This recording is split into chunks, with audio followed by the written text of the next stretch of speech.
Mayroon akong naisakay na pasahero kanina.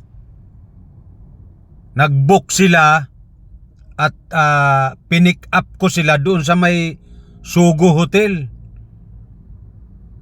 Dalawang lalaki na maraming malita ang dala, na ang lalaki ng katawan. Ganito ang nangyari. Nung sumakay na sa loob ng kotse, nag-uusap sila, ang lalaki ng boses.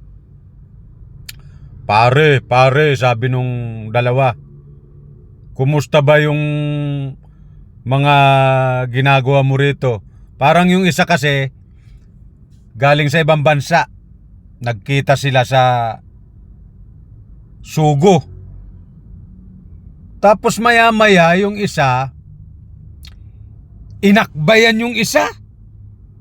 Sabi nung umakbay, pare, miss na kita. Bigla akong para akong maduduwal. Sabi naman nung isa, okay lang pare, miss na rin kita eh. Yeah! Masusuka na ako. Pinipigilan ko lang. Maya-maya, sabi sa akin ng isa, pre, bababa lang yung isa sa amin dyan sa unahan ha. Pakibaba na lang kami. Paglingon ko, sabi ko, o sige po. At nung naroroon na, malapit na doon sa bababaan, niyakap nung isa yung isang lalaking ang laki ng katawan. Sabi, pare, mamimiss kita.